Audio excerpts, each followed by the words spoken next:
우리 사람은 살아가면서 실존주의자들의 고백입니다. 한계 상황이 많다. 그 중에 여러 가지가 있겠지만 죽음의 문제, 죄의 문제, 우리 인간 스스로가 문제를 해결하지 못하는 것 등등 질병의 문제 다 있는데, 우리가 한 가지 오늘 말씀과 연결해서 생각해 볼 한계 상황은 무엇인가 하면 한번 따라하겠습니다. 첫 마음을, 첫사랑을 끝까지 보존하지 못하는 한계가 있다. 이 한계 이거 기억하시죠, 그죠? 오늘 예배 드리고 나아가면 1시간 보존이 힘든 게 우리 한계 상황입니다. 아브람 오늘 본문의 말씀 20장 한번 보십시오.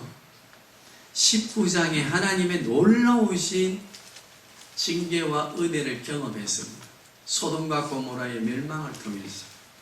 12장에서 아브람을 부르시고 아브람과 함께 하셨던 하나님의 그 놀라운 은혜의 사건들이 많이 있었습니다. 그런데 오늘 19장과 20장의 아브라함의 모습을 한번 보시기를 바랍니다. 19장에 그렇게 하나님의 살아계심이 보여졌고 성언되었지만 19장 아브라함의 모습은 19장에 보면요, 19장 26절에 보면 소돔과 고모라가 하나님의 심판에 의해서 잿더미가 되어진 것을 누가 목격을 했다고 기록합니까? 모세가요, 굉장히 중요한 의미를 가지고 기록합니다.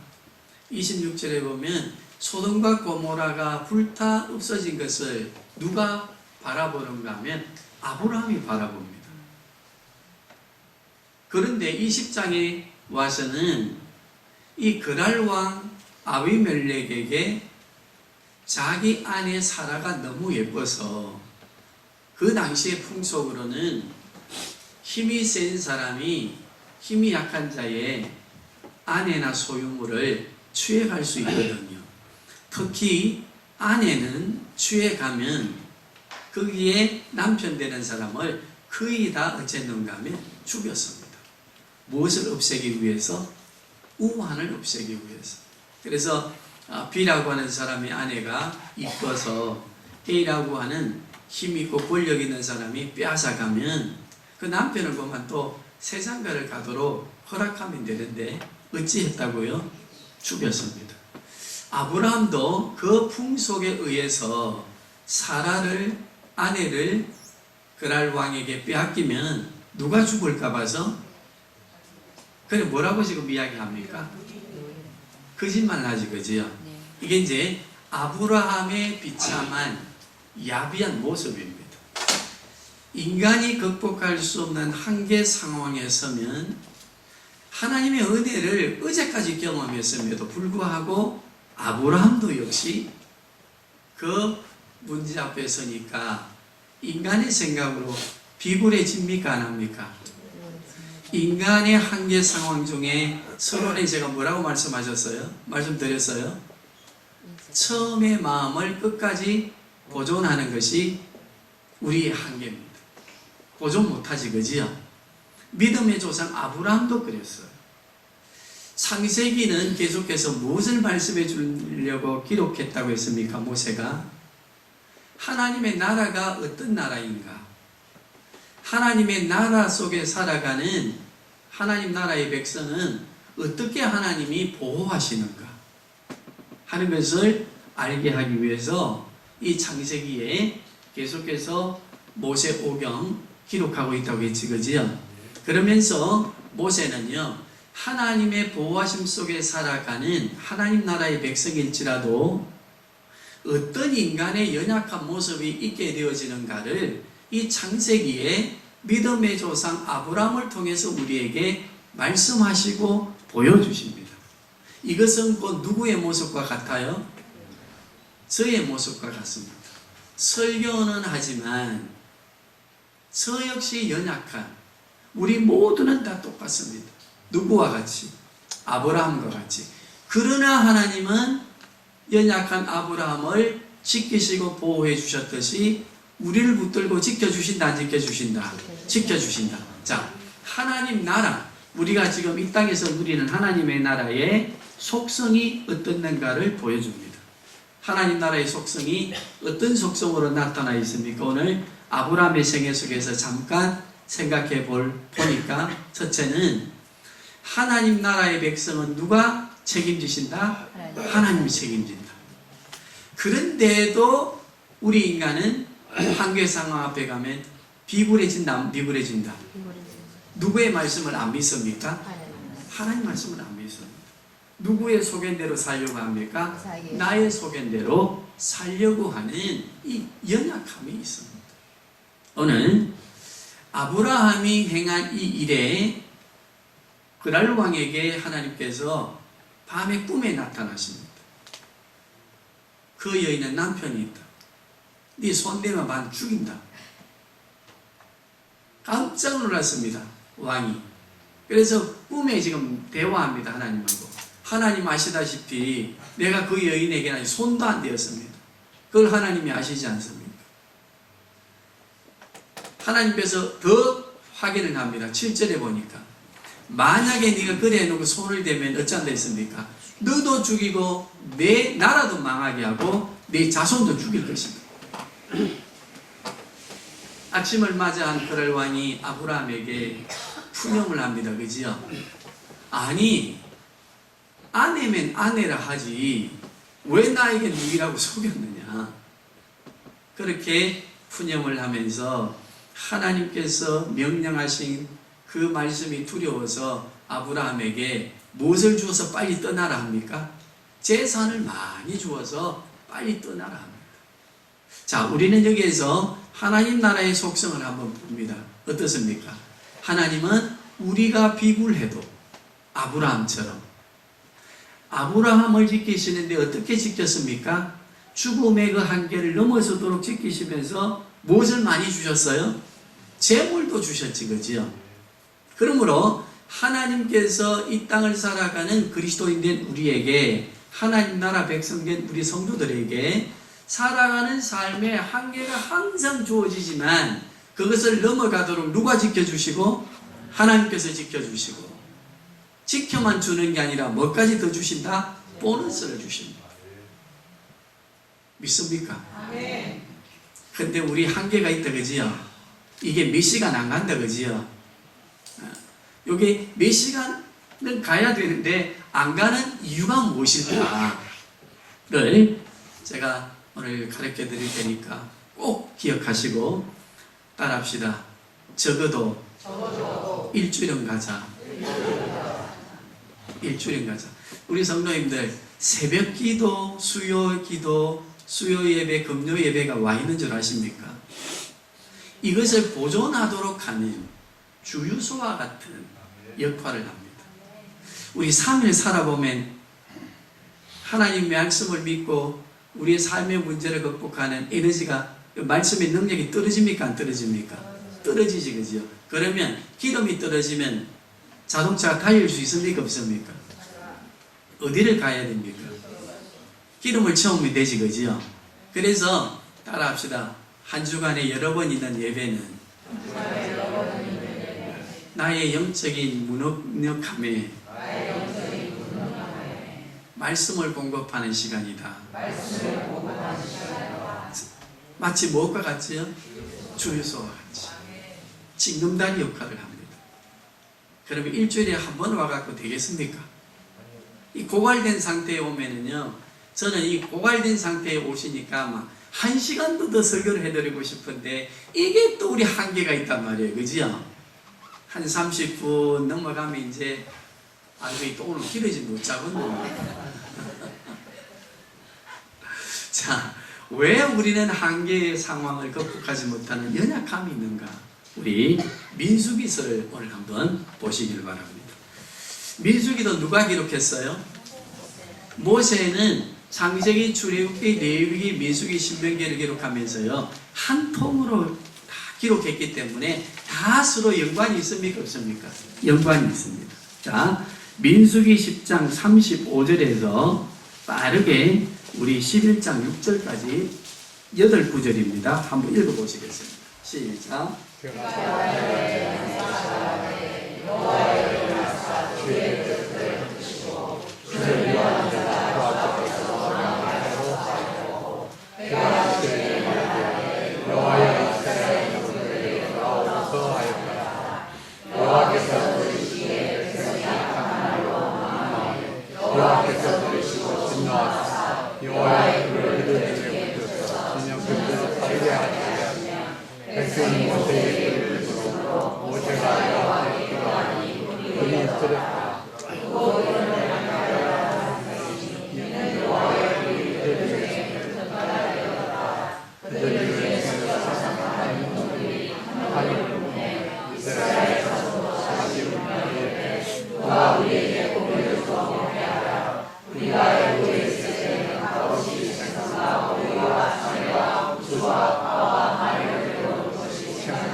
자, 성경을 보면은요, 우리 인생의 삶이 나그네와 같다, 광야 인생길을 가는 나그네와 같다라고 하는 것을 설명해 주는 3가지 사건으로 우리 인생의 나그네된 광야 인생의 삶을 설명해 주는데, 첫째는 뭔가 하면 갈대아 우르에서 불러내온 아브라함의 인생 여정이 광야 인생 여정이 우리의 삶과 똑같음을 말씀해 주고요. 두 번째, 출애굽했을 때에 이스라엘 백성들이 광야에서 몇 년 살아요? 40년을 살아요. 그 40년 산 삶이 우리가 이 땅을 살면서 천국의 목적을 가지고 살아가는 이 광야 인생의 길을 설명해 줍니다. 그 다음에 마지막으로 하나 꼭 기억하셔야 될 게, 예수님이 공생의 삶을 시작하실 때에 광야로 나가서 며칠 동안 금식했어요? 40일을 했어요. 이 40일은 뭘 의미하는가 하면 예수님이 우리의 인생의 구원을 완성하시기 위한 삶의 여정에 예수님의 광야길을 기록합니다. 그런데 이 40일은 무엇을 단축해 놓은 것입니까? 출애굽 40년을 단축해 놓았지, 그죠? 또 출애굽 40년은 누구의 삶을 단축해 놓은 것 같은가 하면은 아브라함과 야곱의 12지파가 애굽에 정착할 때의 그 여정길을 단축해 놓았거든요. 이것은 곧 누구의 삶을 말해 주시려고 하신다? 이 땅에서 살아가는 우리 성도들의 삶의 여정을 말하려고 하는 게거든요. 그러므로 우리가 이 땅을 살면서 지혜를 구해야 되는데, 그럼 어디서 지혜를 구할까? 이 3가지의 광야 여정길을 기억하시면서 성경을 보시고 우리의 삶의 지혜를 얻어야 될 줄로 믿습니다. 오늘 민수기는 광야 여정기에서 나타나는 이스라엘 백성들의 삶인데, 이스라엘 백성들에게 왜 불평과 불만이 생기고 한계 상황을 넘지 못하는 하나님의 심판도 경험하게 되는가? 여기에 3가지가 있습니다. 자, 첫 번째가 뭔가 하면요, 따라합시다. 애굽의 생활을 잊어버리고 현재에 대한 감사가 없을 때 첫 번째 주신 하나님의 은혜를 잊어버립니다. 하나님의 말씀을 붙들지 못합니다. 애굽에서 어떻게 살았습니까? 비참하게 살았습니다. 처절하게 살았습니다. 죽겠다고 울부짖어서 하나님께서 그 고통의 소리를 들으시고 6월절인 어린 양의 그 사건을 통해서 이스라엘 백성을 구원해 주었습니다. 그런데 지금 광야에서 만나를 통해서 메추라기를 통해서 하나님께서 지키시고 먹이심에도 불구하고 지금 여기에 뭐가 나오는가 하면요, 그때의 애굽을 생각합니다. 무엇을 잃어버렸습니까? 종되었던 그 시절의 삶을 잃어버리고 현재의 삶에 감사하지 못하니까 하나님의 말씀을 잃어버리게 됩니다. 우리 성도님들, 우리도 이 모양 저 모양으로 세상에 살다가 어느 날 예수님을 영접했습니다. 그러면 우리의 마음에 뜨거운 감격과 고백이 나옵니다. 주님, 이전에 내가 주와 더불어 어떤 인생의 삶이 오더라도 주와 더불어 살고 죽겠습니다. 고백합니까? 안 합니까? 하지, 그지요? 그런데 조금 살다가 보면 우리의 삶이 그때보다 나아졌음에도 불구하고 우리는 그때에 고백했던 일을 잃어버림으로 말미암아 현재에 대한 무엇이 생기기 시작하는가 하면요, 감사가 없어지고 불평이 나오기 시작합니다. 하나님의 말씀을 잃어버립니다. 하나님이 나를 지키시고 도우시면서 나의 삶의 한계 상황을 넘게 하시는 분이라고 하는 그것을 잊어버립니다. 그리고 불평하고 염려하고 두려워하게 되어 있습니다. 우리 성도님들, 우리는 첫사랑을 회복하라, 에베소 교회를 향하신 주님의 말씀, 주님이 떠나시면서 요한복음 17장에 제자들 남겨두시며 기도하신 주님의 대제사장의 기도가 무엇인가 하면, 하나님 아버지, 남기고 하는 제자들이, 남기고 하는 이 땅의 교회가 하나님의 사랑을 잃지 않도록 보존해 주시옵소서. 그걸 기도했습니다. 왜냐하면 우리는 그걸 유지하지 못하거든요. 유지하지 못하는 연약함, 한계점을 넘지 못하는 연약함이 있거든요. 빨리 잊어버리는 연약함이 있거든요. 그래서 잊지 않도록 해 주시옵소서. 성령 하나님의 도우심으로 첫사랑이 지속되어지도록 해 주시옵소서. 기도를 드렸습니다. 두 번째, 우리는 왜 하나님의 말씀을 지속적으로 보존해 가지 못하느냐. 두 번째, 오늘 본문 민수기에 보니까 뭐라고 나오고 있었어요? 애국과 현실을 어찌하고 있습니까? 비교하고 있지, 그죠? 그래서 이 삶의 비교 의식은 항상 우리에게 무엇을 주지 못하는가 하면 만족감을 주지 못하고 감사함을 잃어버리게 하고 불평이 나오게 하고 후회감이 생기게 하고 하나님과 맺은 첫 번째 고백을, 말씀을 잃어버리게 합니다. 우리도 신앙생활 잘해 가다가 어떤 한계점에 오면 애굽을 떠났던 이스라엘 백성이 다시 누구를 생각하듯이 그 고통스러웠던 애굽의 시절을 생각하는데 무엇을 가지고 생각합니까? 의식주의 문제를 가지고 애굽을 그리워합니다.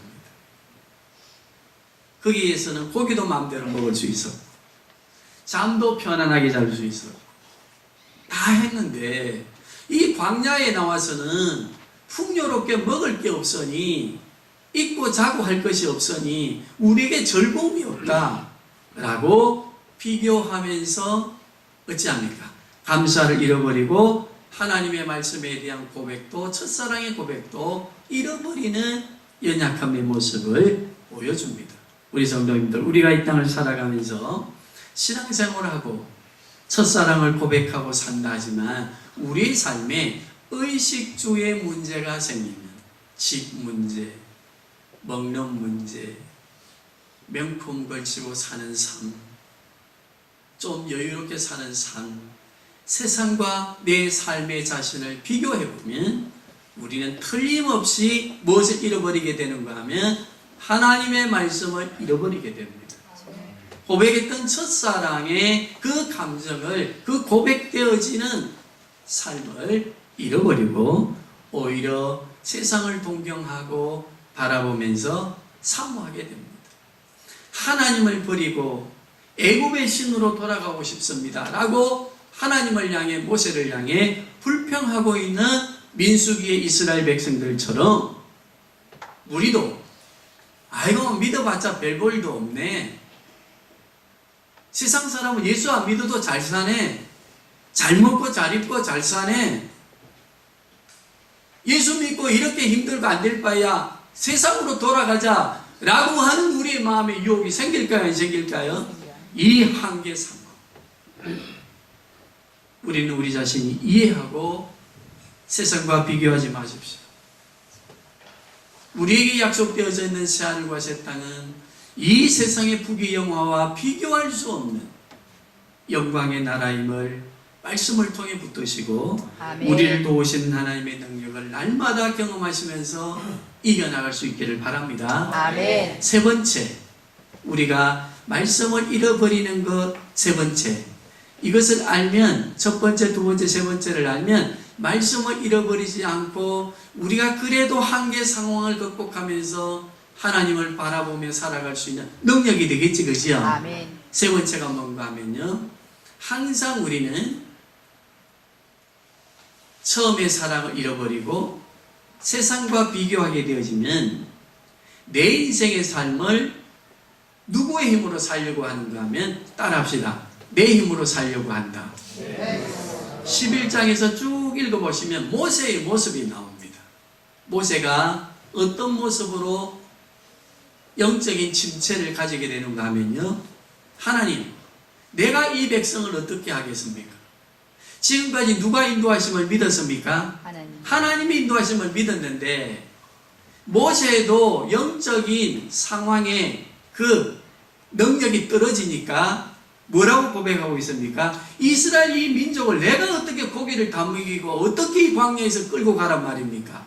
라고 자신이 해야 될 일로 하나님 앞에 말씀을 잃어버린 자로 서게 되어집니다. 우리 성도님들, 하나님이 나와 함께 하시는 것을, 첫사랑을 잃어버리고 내가 살아보는데 세상과 비교하면서 우리의 삶의 문제에 직면하는 또 하나의 한계 상황이 주어지면 우리는 영락없이 우리 힘으로 그것을 극복해 보려고 이 모양 저 모양으로 뛰어다니게 됩니다. 쉬지 못하게 됩니다. 불안해하고 염려하면서 잠을 설치게 됩니다. 그때에 사단은 우리를 향해 조롱합니까? 조롱하지 않습니까? 조롱합니다. 이리저리로 헤매는 내 모양, 저 원수 마귀 조롱하도다. 우리는 어떻게 살아야 되겠습니까? 우리의 삶 속에도 아브라함처럼 이 땅을 살아간 믿음의 사람들처럼 연약함이 우리에게도 다 있습니다. 그러면 우리는 오늘 이 말씀을 붙들고 우리가 한계 상황을 믿음으로 극복해 갈 수 있는 세 가지의 지혜가 무엇입니까? 첫사랑을 잃지 마십시다. 아멘. 세상과 비교하지 마십시다. 아멘. 나의 인생의 문제는 내가 해결해 가는 것이 아니라 주께서 고비고비를 넘기시는 한계 상황을 극복하게 하시는 능력자로, 능력으로 우리를 도와주고 계심을 믿고 우리가 이 땅의 삶을 살아가야 될 줄로 믿습니다. 아멘. 우리는 아브라함의 생애를 통해서, 그리고 이스라엘 백성들의 그 생애 속에서 아브라함도 왜 이렇게 비굴한 삶을 살게 되었는가에 대한 교훈을 우리는 말씀으로 받았습니다. 우리 지혜를 얻어서 이 땅을 비굴하지 않고 오직 하나님의 말씀을 붙들고 살아가는 우리 성도님들 되어야 되겠지, 그지요? 아멘. 우리 기억하시면서 찬양 우리 하나님께 드리겠습니다.